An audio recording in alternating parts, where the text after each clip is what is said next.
नमस्कार, स्वागत है आप सभी का। 4 का चक्रव्यूह देख रहे हैं आप और मैं हूं आपके साथ कृतिका। बुलेटिन की शुरुआत बड़ी खबर के साथ करेंगे। मुख्यमंत्री योगी आदित्यनाथ इस वक्त गाजियाबाद में अपनी बहन के घर पहुंचे हैं। दरअसल आपको बता दें कि अपने बहनोई के निधन पर उन्होंने शोक जताया है। घरौंदा सोसाइटी में सीएम योगी आदित्यनाथ की बहन रहती है। राजनगर एक्सटेंशन में है घरौंदा सोसाइटी, जहां तक तो मुख्यमंत्री योगी आदित्यनाथ पहुंचे हैं। सीएम योगी के बहनोई का कल निधन हुआ था और अब शोक संवेदना व्यक्त करने के लिए मुख्यमंत्री योगी आदित्यनाथ इस वक्त अपनी बहन के घर पहुंचे हैं। राजनगर एक्सटेंशन में उनकी बहन का घर है, घरौंदा सोसाइटी, जहां पर उनका घर है। तो बड़ी खबर आप तक पहुंचा रही, गाजियाबाद में अपनी बहन के घर पहुंचे हैं मुख्यमंत्री योगी आदित्यनाथ। ये तस्वीरें आपको दिखा रहे हैं जब सोसाइटी के अंदर मुख्यमंत्री योगी आदित्यनाथ का पूरा काफिला जब पहुंचा, तो उस दौरान की ये तस्वीरें आपको दिखा रहे हैं। घरौंदा सोसाइटी में मुख्यमंत्री योगी आदित्यनाथ की बहन रहती हैं और कल उनके मुख्यमंत्री के बहनोई का निधन हो गया था, जिसके बाद आज शोक संवेदना व्यक्त करने के लिए मुख्यमंत्री योगी आदित्यनाथ गाजियाबाद के घरौंदा सोसाइटी पहुंचे हैं। अधिक जानकारी के साथ संवाददाता जितेंद्र गौतम इस वक्त जुड़ गए हैं, सीधा उन्हीं का रुख करते हैं। जितेंद्र, क्या कुछ ताजा अपडेट है आपके पास में? मुख्यमंत्री योगी आदित्यनाथ आज अचानक से गाजियाबाद पहुंचे क्योंकि कल उनके बहनोई का निधन हो गया था।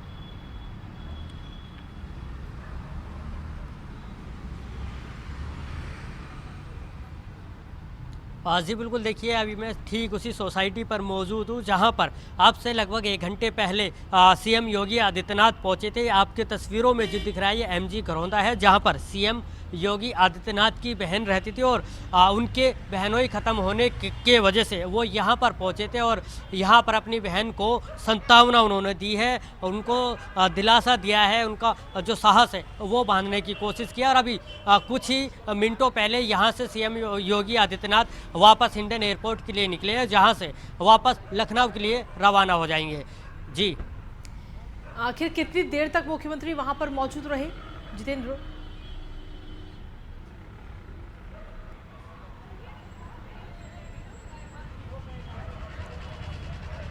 जी बिल्कुल, देखिए लगभग 40 से 45 मिनट तक वो अपनी बहन के साथ रहे और अपनी बहन को सांत्वना दी कि जो हो गया वो हो गया, क्योंकि लगातार जो उनके बहनोई थे लगभग आज से नए साल शुरू होते होते उनको ब्रेन स्ट्रोक हुआ था, जिसके बाद गाज़ियाबाद के यशोदा कोसांबी अस्पताल में वो भर्ती भी रहे थे। लेकिन जब कल डॉक्टर ने उनको ब्रेन डेड घोषित कर दिया, जिसके बाद उनको वो घर लेके आए और शाम होते होते उनकी डेथ हो गई। तभी से कयास लगाए जा रहे थे कि सीएम योगी आदित्यनाथ अपनी बहन से मिलने ज़रूर आएंगे, क्योंकि दूसरी बार सीएम बनने के बाद जब सीएम योगी आदित्यनाथ गाज़ियाबाद आए थे तब भी वो अपनी बहन से मिलकर गए थे। तो इसी के चलते लगातार कयास लगाए जा रहे थे कि सीएम योगी आदित्यनाथ गाज़ियाबाद पहुंचेंगे और ठीक वैसा ही हुआ। लगभग 3:30 बजे के आसपास सीएम योगी आदित्यनाथ गाज़ियाबाद पहुंचे और अपनी बहन से मिले, उनको सांत्वना दी और अभी थोड़ी देर पहले यहाँ से निकले हैं हिंडन एयरपोर्ट के लिए। जी ठीक है, शुक्रिया तमाम जानकारी देने के लिए जितेंद्र।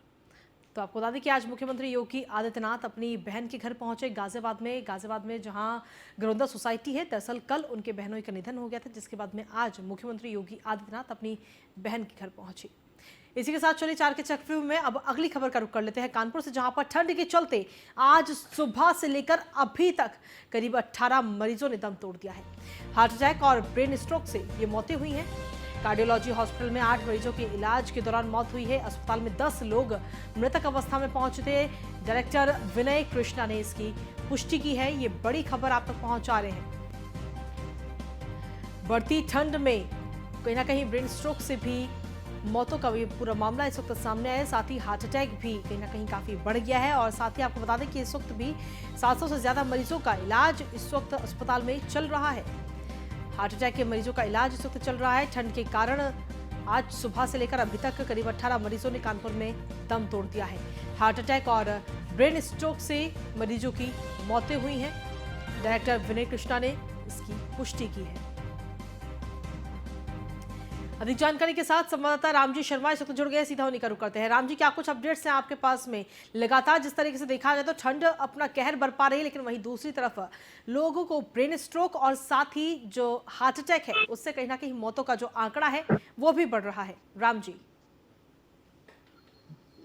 जी बिल्कुल, मैं आपको बता दूं कि लगातार जो ठंड का प्रकोप है लगातार बढ़ता जा रहा है। जो रात का पारा है वो लगातार गिर रहा है और सुबह तक जो पारा है वो 99 डिग्री सेल्सियस के आसपास जा रहा है। तो ऐसे में लगातार जो ठंड का प्रकोप है वो कहीं ना कहीं जो मरीज हार्ट के पेशेंट है या ब्रेन के पेशेंट है, मधुमेह से जुड़े जो भी मरीज है, उनको ये समस्या आ रही है लगातार। क्योंकि पिछले 24 घंटे का जो आंकड़ा आया था उसमें 5 जनवरी का जो आंकड़ा था उसमें 22 लोगों की मौत इसमें हुई थी। लेकिन अभी जो ताजा आंकड़ा आया उसमें 18 लोगों की और मौत हो गई, जिसमें 8 लोगों का जो हृदय रोग संस्थान वहाँ इलाज चल रहा था, इलाज में 8 लोगों की मौत हो गई। इसके साथ ही 10 ऐसे लोग थे जिनको इलाज के लिए अस्पताल ले गए, वहाँ पर उनको जैसे उनको ट्रीटमेंट शुरू हुआ देखिए, लेकिन वो मृत घोषित कर दिए, देखते उनको उनको उपचार भी नहीं मिल रहा। ऐसे में थोड़ा सवाल ये उठ रहा है कि जो लगातार जो मरीजों की मौत हो रही है, हार्ट पेशेंट, ब्रेन स्ट्रोक का लगातार जो मौत हो रही है, उसका आंकड़ा लगातार बढ़ता जा रहा है। पिछले कोरोना काल की अगर बात करें, कोरोना काल में भी इस तरह से मौत का आंकड़ा नहीं बढ़ा जितना ब्रेन स्ट्रोक और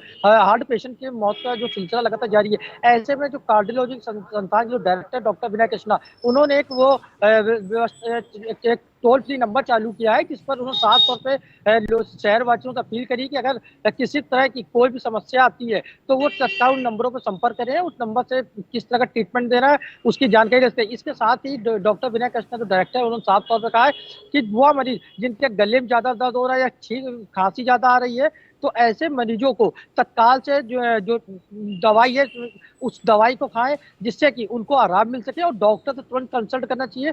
और 60 साल से जो ज्यादा के लोग हैं वो घर से बिल्कुल मत निकले। जो ठंड है उससे कान में कान से और नाक का बचाव करें, जिससे कि जो ठंड की जो शीत लहर चल रही है वो कहीं ना कहीं 60 साल से ज्यादा बुजुर्ग के लिए ज्यादा हानिकारक है। बच्चों को भी ठंड से बचाना है, क्योंकि लगातार जिस तरह का आंकड़ा बढ़ता जा रहा है वो कहीं ना कहीं स्वास्थ्य विभाग और जो शहर प्रशासन उनको भी कहीं ना कहीं चिंता में डाल रहा है लगातार, जिससे कि इलाज हो गए। इसके साथ ही जो हेलट अस्पताल है, कार्डियोलॉजी है या अन्य वो अस्पताल, सभी के डॉक्टर जो सीनियर डॉक्टर है उनको अलर्ट मोड पर डाल दिया गया कि यदि कोई पेशेंट है उसको तत्काल उपचार मिल सके। इसके साथ ही कई ऐसे बेड है जिनको रिजर्व कर दिया गया।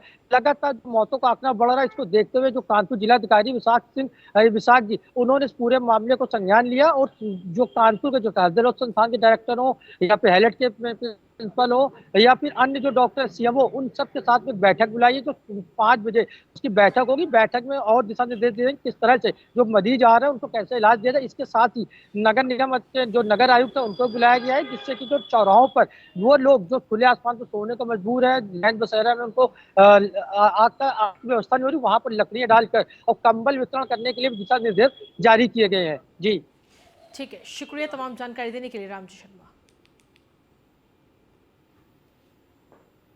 और इसी के साथ चलिए बुलेटिन में आगे बढ़ेंगे। डिप्टी सीएम केशव प्रसाद मौर्य आज एक दिवसीय दौरे पर रायबरेली पहुंचे, जहां उन्होंने वृक्षारोपण विकास कार्यों का जायजा लिया और लोगों से मुलाकात कर उनकी समस्याओं को भी सुना। तो आपको बता दें कि आज ये तस्वीरें भी दिखा रहे हैं आपको। डिप्टी सीएम केशव प्रसाद मौर्य आज रायबरेली पहुंचे, जहां पर वृक्षारोपण विकास कार्यों का उन्होंने जायजा लिया है और साथ ही लोगों से मुलाकात कर उनकी समस्याओं को भी जाना है।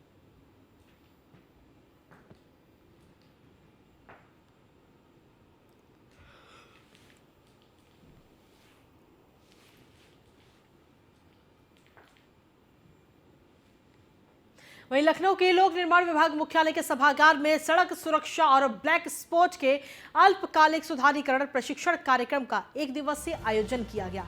लोक निर्माण मंत्री जितेंद्र प्रसाद ने प्रशिक्षण का उद्घाटन किया, जहां पर लोक निर्माण राज्य मंत्री ब्रजेश सिंह भी कार्यक्रम में मौजूद रहे। इस कार्यक्रम में प्रदेश भर के अधिशासी, सहायक और अवर अभियंता ऑनलाइन जुड़े। प्रदेश भर की सड़कों के चिन्हित ब्लैक स्पॉट को ठीक किया जाएगा। सड़कों और ब्रिज का नए तकनीक के साथ निर्माण किया जाएगा। न्यूज इंडिया के संवाददाता एसके वाजपेयी ने भी इसका जायजा लिया।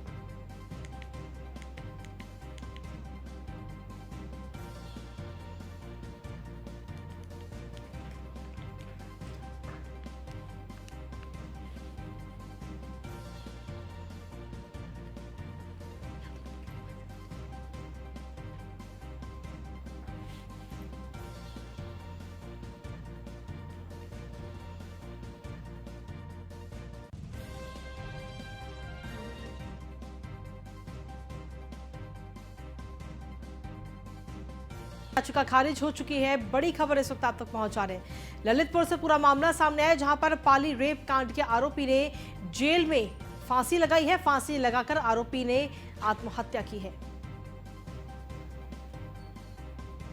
आत्महत्या की खबर से जेल परिसर में इस वक्त हड़कंप मच गया है। पोस्को एक्ट सहित अन्य धाराओं में आरोपी था राजभान अहिरवार, जिसने फांसी लगाकर आत्महत्या की है। आरोपी की पहले जमानत याचिका खारिज हो चुकी थी। तो ललितपुर से ये पूरा मामला सामने आया, जहां पर पाली रेपकांड के आरोपी ने जेल में फांसी लगाई है। फांसी लगाकर आरोपी ने आत्महत्या की है। ये बड़ी खबर आप तक पहुंचा रहे हैं।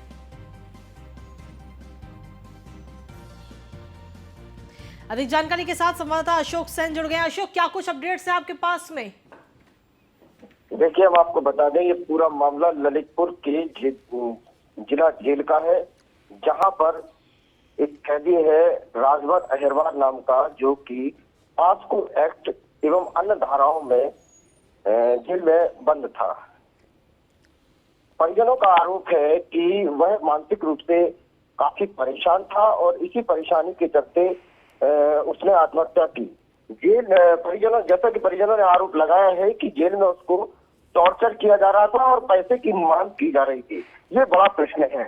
फिलहाल मौके पर अधिकारी पहुंच गए और पूरे मामले की जांच कर रहे हैं। जी अशोक, आखिर पुलिस विभाग की तरफ से क्या कुछ कहा जा रहा है? जी अशोक, पुलिस विभाग की तरफ से क्या कुछ कहा जा रहा है इस मामले को लेकर, इस आत्महत्या को लेकर?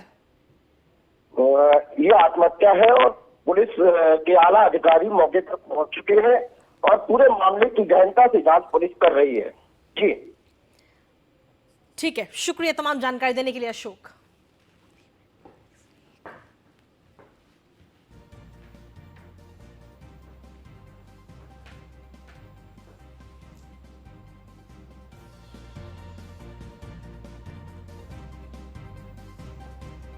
तो आपको बता दें कि फांसी लगाकर आरोपी ने आत्महत्या की। हालांकि अब फिलहाल इस पूरे मामले में जांच की जा रही है पुलिस की तरफ से भी। वहीं परिवार वालों ने कई अन्य गंभीर आरोप भी इस वक्त पुलिसकर्मियों पर लगाए हैं। लखनऊ के लोक निर्माण विभाग मुख्यालय के सभागार में सड़क सुरक्षा और ब्लैक स्पॉट के अल्पकालिक सुधारीकरण प्रशिक्षण कार्यक्रम का 1 दिवसीय आयोजन किया गया।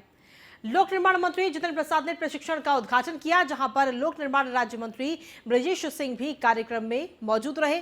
इस कार्यक्रम में प्रदेश भर के अधिशासी सहायक और अवर अभियंता ऑनलाइन जुड़े। प्रदेश भर की सड़कों के चिन्हित ब्लैक स्पॉट को ठीक किया जाएगा। सड़कों और ब्रिज का नए तकनीक के साथ निर्माण किया जाएगा। न्यूज इंडिया के संवाददाता एसके वाजपेयी ने भी इसका जायजा लिया। उत्तर प्रदेश में सड़क सुरक्षा को लेकर लोक निर्माण विभाग 1 दिवसीय प्रशिक्षण कार्यक्रम कर रहा है। अगर इस प्रशिक्षण कार्यक्रम की बात करें तो उसमें पूरे प्रदेश भर के अवर अभियंता, सहायक अभियंता और अधिशासी अभियंताओं का ऑनलाइन प्रशिक्षण होगा, जिसमें कहीं न कहीं ये बताने की कोशिश होगी कि उत्तर प्रदेश में जो ब्लैक स्पॉट पहले से चिन्हित हैं उनको कैसे ठीक किया जाए, जो नई टेक्निक है उसके जरिए चीजों को बेहतर किया जाए। साथ ही साथ में जो सड़कें नई जरूरी हैं उनको बनाया जाए, जो रोड हादसे हो रहे हैं उनको कम किया जाए, जिसको लेकर पीडब्ल्यूडी और उत्तर प्रदेश परिवहन विभाग के साथ ही दूसरे विभाग भी शामिल हैं, जिसमें आज लोक निर्माण विभाग की तरफ से ये 1 दिवसीय प्रशिक्षण कार्यक्रम चलाया जा रहा है, जिसमें उत्तर प्रदेश के लोक निर्माण मंत्री जितेंद्र प्रसाद, लोक निर्माण राज्य मंत्री ब्रजेश सिंह शामिल हैं। साथ ही साथ उत्तर प्रदेश के लोक निर्माण विभाग से जुड़े हुए आला अधिकारी भी इस प्रशिक्षण में हिस्सा ले रहे हैं। हालांकि कोशिश यही है कि उत्तर प्रदेश में सड़क हादसों को कम किया जाए और जो ब्लैक स्पॉट चिन्हित हैं उन पर बेहतर ढंग से चीजों को आगे बढ़ाया जाए। कैमरामैन सैफ के साथ मैं S K Vajpayee, news on India, Lucknow. Uttar Pradesh में सड़क सुरक्षा को लेकर लोक निर्माण विभाग 1 दिवसीय प्रशिक्षण कार्यक्रम कर रहा है। अगर इस प्रशिक्षण कार्यक्रम की बात करें तो उसमें पूरे प्रदेश भर के अवर अभियंता, सहायक अभियंता और अधिशासी अभियंताओं का ऑनलाइन प्रशिक्षण होगा, जिसमें कहीं न कहीं ये बताने की कोशिश होगी कि उत्तर प्रदेश में जो ब्लैक स्पॉट पहले से चिन्हित हैं उनको कैसे ठीक किया जाए। वहीं धर्मनगरी प्रयागराज के संगम तट पर लगने वाला माघ मेला आज से पौष पूर्णिमा के स्नान पर्व के साथ शुरू हो गया है, जहां धीरे धीरे अब कल्पवासियों ने भी डेरा जमाने लगे हैं। साथ ही इस बार सुरक्षा के बेहद खास इंतजाम किए गए हैं। योगी सरकार ने इस बार के माघ मेले को 2025 के महाकुंभ के रिहर्सल के तौर पर आयोजित करने का फैसला लिया है, जिसके मद्देनजर इस बार के मेले में खास तैयारियां की जा रही हैं। इस दौरान न्यूज ऑन इंडिया ने भी वहां पर पहुंचकर मेले का जायजा लिया। संगम नगरी प्रयागराज में आज पौष पूर्णिमा से पहला स्नान पर्व शुरू हुआ है। पूरे 1 महीने तक चलने वाले इस मेले में लोग दूर दूर से आते हैं और पूरे 1 महीने तक यहाँ पर रहकर कल्पवास करते हैं। कहते हैं कल्पवास करने से पूरे 1 महीने तक यहाँ पर भगवान की आराधना करने से सीधे मोक्ष की प्राप्ति होती है। अगर प्रशासन की बात करें, शासन की बात करें तो सुरक्षा के खास इंतजाम किए गए हैं। पैरामिलिट्री फोर्स के कई जवान यहाँ तैनात किए गए हैं जो चप्पे चप्पर पर निगरानी रखे हुए हैं। पुलिस के जवान लगातार गश्त कर रहे हैं कि किसी तरीके से कोई अराजकता तो मेले में न घुसने पाए। लगातार श्रद्धालुओं को आकर्षित करने के लिए मोदी की और योगी की होर्डिंग्स लगी है जो श्रद्धालुओं का स्वागत कर रही है। दूर दूर से कई श्रद्धालु आए। हम कुछ श्रद्धालुओं से बात करने की भी कोशिश करेंगे और उनसे समझने की कोशिश करेंगे कि आखिर वो कहाँ से आए हैं और आज के दिन यहाँ गंगा में डुबकी लगाकर उनको किस तरीके की अनुभूति हो रही है। आप कहाँ से आए हैं? हम आए हैं सर प्रतापगढ़ से। प्रतापगढ़ से। तो आज के दिन यहाँ पे स्नान आपने किया, कैसा लगा आपको? बहुत अच्छा लगा सर। अच्छा लगा। अगर प्रशासन की बात करें, सुरक्षा की बात करें तो कैसी अभी ठीक है सर। अभी अच्छी है। हाँ। अच्छा, और भी हमारे साथ चाचा जी हैं। चाचा जी, आज आपने स्नान किया गंगा का? जी जी जी। कैसा लगा? बहुत अच्छा लगा। अच्छा लगा। तो अब आगे इससे पहले भी आते रहे हैं आप यहाँ पे? जी आते रहे। अगर प्रशासन की बात करें, सुरक्षा की बात करें तो कैसी व्यवस्थाएं की गई हैं मेले में? नहीं ठीक है अभी। अच्छी है, संतुष्ट हैं आप पूरी तरीके से? बिल्कुल बिल्कुल बिल्कुल। तो जैसा देखा जो श्रद्धालुओं ने भी अब यहाँ पर गंगा में डुबकी लगाई है और माँ गंगे से आशीर्वाद लिया है। जब 2025 में महाकुंभ लगेगा तो उसके लिए बहुत सहायक होगा। कैमरा पर्सन शिव कुमार मौर्य के साथ विवेक पांडे, न्यूज़ 1 इंडिया, प्रयागराज। ये जनपद प्रयागराज में माघ मेला 2023 आज इसमें जो प्रथम स्नान है, काफ़ी पुलिस बंदोबस्त किया गया है। ट्रैफिक पुलिस की ड्यूटियां हमारी लगी हैं जो कि बदस्तूर जारी हैं आज रात 12 बजे से। इसके अलावा जितने भी हमारे घाट हैं वहाँ सारी ड्यूटियां लगी हैं और मेन स्थानों पर तथा प्रमुख संतों के जो आसपास का क्षेत्र है वहाँ भी सुरक्षात्मक ड्यूटियां सभी लगाई जा चुकी हैं। सभी लोग ड्यूटी पर उपस्थित हैं। हम लोग रात्रि 12 बजे से ही भ्रमणशील हैं। हमारे सारे सीओज, हमारे सारे एडिशन एसपी और बाहर से आए 6 सीओ तथा विभिन्न एसओ निरीक्षक सारे लोग ड्यूटी पर मौजूद हैं और भीड़ भाड़ की स्थिति अभी नॉर्मल बनी हुई है। किसी भी प्रकार से हम लोग सब लोग भ्रमणशील रहते हुए अपनी ड्यूटी को अंजाम दे रहे हैं और इसके अलावा जितना भी फोर्स हमारा लगा है सब अपनी ड्यूटी पर उपस्थित। और चलिए बुलेटिन में आगे बढ़ेंगे, बात करेंगे आजमगढ़ की, जहां पर दबंग ने इंटरलॉकिंग रोकने की धमकी दी है। सोशल मीडिया पर हथियार को लहराते हुए एक वीडियो भी जमकर वायरल हो रहा है आजमगढ़ से, जहां पर फिलहाल पुलिस ने अब इस वायरल वीडियो का संज्ञान ले लिया है। केस दर्ज कर आरोपी की तलाश में पुलिस जुटी हुई है। कोतवाली थाना इलाके के बद्दोपुर गांव का पूरा मामला बताया जा रहा है।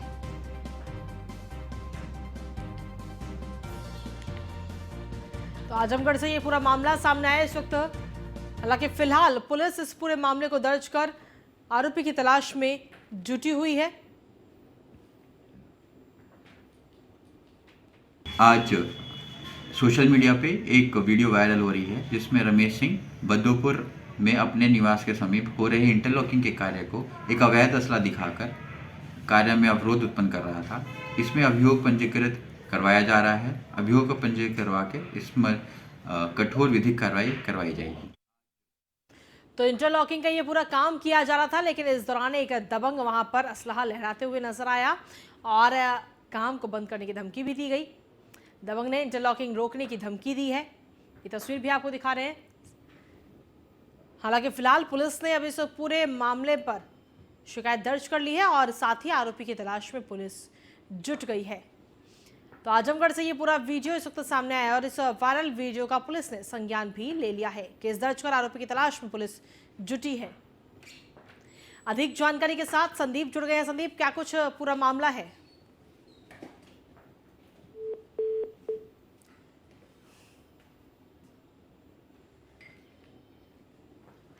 चलिए, हमारा संपर्क अभी टूट गया है। संदीप से एक बार फिर से संपर्क साधने की कोशिश करेंगे, लेकिन लगातार सोशल मीडिया पर ये वीडियो इस वक्त जमकर वायरल हो रहा है। संवाददाता संदीप एक बार फिर से जुड़ गए हमारे साथ में। संदीप, क्या है पूरा मामला? हेलो संदीप, आवाज मिल रही है आपको? हाँ जी, मैं आपको बता दूं कि ये आजमगढ़ सटे एक बद्दोपुर गांव है जहां पे अभी भी बना ही नहीं था। रोड क्या कह लीजिए, कुछ नहीं था, लेकिन वहां के उसी गांव के एक समाज सेवी विनीत सिंह रीसू के पहल पे सांसद हुए, नए सांसद हुए दिनेश लाल यादव के दिल्ली से वहां पे रास्ते का बनना तय हुआ था और वो काम चल भी रहा था, लेकिन पता नहीं क्या वहीं गांव के लोगों, कुछ लोगों को आपत्ति थी और उस पे अवैध असलाह से लहराते हुए वहां पे मजदूरों को भगाए डराए और काम रुकवा दिए। ये इस तरह का जब वीडियो वायरल होता है और संज्ञान में आता है तो इस पे जांच की जाती है और दोषियों के प्रति कार्रवाई करने की कवायद शुरू की जाती है। जी शुक्रिया तमाम जानकारी देने के लिए।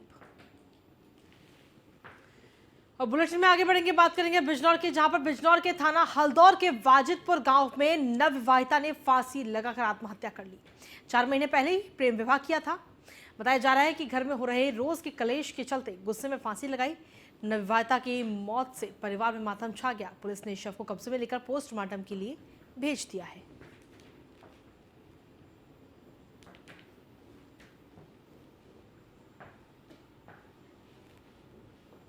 वहीं झांसी में चल रहे झांसी महोत्सव में मेला प्रबंधक समिति की बड़ी लापरवाही सामने आई। बता दें कि मेले में इलेक्ट्रॉनिक झूले नाबालिग बच्चों के सहारे चल रहे हैं, जो मेला प्रबंधक समिति को नजर नहीं आ रहा, जिससे कभी भी कोई बड़ी घटना घटित हो सकती है। वहीं स्थानीय प्रशासन को सुरक्षा के मद्देनजर मेला प्रबंधक को चेतावनी देने की जरूरत है, जिससे कि कोई अप्रिय घटना घटित होने से पहले ही उसे रोका जा सके।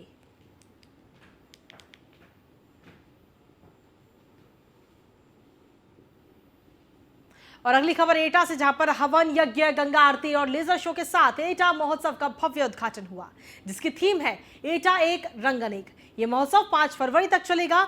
उद्घाटन के मौके पर डीएम एसएसपी द्वारा एटा महोत्सव मंच पर पूर्व मुख्यमंत्री कल्याण सिंह के फोटो को उकेरकर जन्मदिन मनाया गया।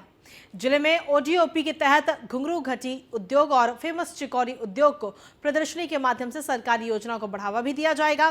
साथ ही वहां गंगा की भव्य आरती करने वाले बनारस के कलाकार भी एटा पहुंचे हैं। एटा महोत्सव उद्घाटन में डीएम, एसएसपी, एडीएम, एएसपी के सहित गंगा आरती और लेजर शो देखने वाले हजारों की संख्या में लोग वहां पर पहुंचे।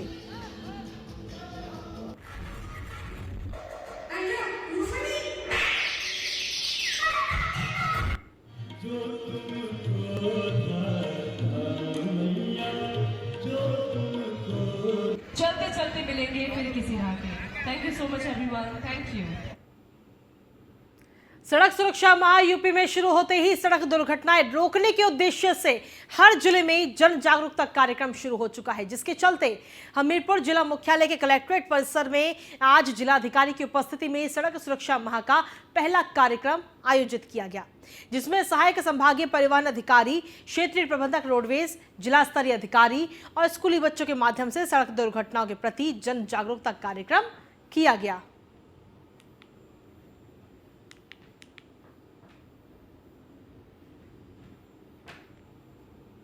अनुसार 1 माह का सड़क सुरक्षा माह आज से प्रारंभ हुआ है और आज इसका शुभारंभ कार्यक्रम था यहाँ। और इस कार्यक्रम में हम लोगों ने जनपद के विभिन्न विद्यालयों के बच्चों को, प्रधानाचार्यों को और समाज से जुड़े हुए उन सब लोगों को बुलाया यहाँ पर और सबको यह संदेश प्रसारित किया और उनसे अनुरोध भी किया कि लोगों को बताएंगे कि मनुष्य के लिए उसका जीवन कितना महत्वपूर्ण है और उसके लिए सबसे ज़रूरी है कि जब वो सड़क पर निकले तो सड़क सुरक्षा के सारे नियमों का पालन करे। उत्तर प्रदेश की सरकार ने सड़क सुरक्षा सप्ताह माह ये घोषित किया है और पूरे माह कैसे हम सड़क में सुरक्षा पूर्वक अपना यातायात रखें, इसके लिए ये कार्यक्रम जागरूकता का कार्यक्रम था, जिसमें जितने भी सड़क सुरक्षा हेतु स्टेक होल्डर्स हैं, चाहे वो स्वास्थ्य विभाग के लोग हों, चाहे पीडब्ल्यूडी के लोग हों, चाहे परिवहन के लोग हों, चाहे पुलिस के लोग हों, सारे लोगों ने मिलजुल करके एक मंच में अपनी अपनी जिम्मेदारी के बारे में लोगों को बताया है और अपनी जिम्मेदारी को एहसास किया। चार के चक्रव्यूह में अब अगली खबर है अमरोहा से, जहां पर आवारा गोवंशों के कारण किसान बेहद परेशान हैं। दरअसल आवारा पशु किसानों की फसलों को नुकसान पहुंचा रहे हैं। आवारा पशुओं ने गेहूं की फसलों को बर्बाद कर दिया, जिसके बाद किसान दिन रात फसलों की पहरेदारी करने को मजबूर है। बता दें कि जिले भर में गौशालाओं पर करोड़ों रुपए खर्च होता है, उसके बावजूद भी किसानों को आवारा पशुओं से कोई राहत नहीं मिली है। अभी भी हजारों की तादाद में गोवंश ग्रामीण क्षेत्रों में घूमकर फसल को नुकसान पहुंचा रहे हैं। तो ये तस्वीरें आपको दिखा रहे हैं अमरोहा की, जहां पर दिन रात फसलों की पहरेदारी करने को किसान इस वक्त बेहद मजबूर हैं, क्योंकि आवारा जो गोवंश है वो कहीं ना कहीं फसलों को नुकसान पहुंचा रहे हैं, जिसके लिए इस वक्त किसान दिन रात अपने खेतों की निगरानी कर रहे हैं, पहरेदारी कर रहे हैं। लाखों रुपए गौशालाओं पर खर्च हुआ, लेकिन उसके बावजूद भी किसानों को कोई राहत मिलती नजर नहीं आ रही।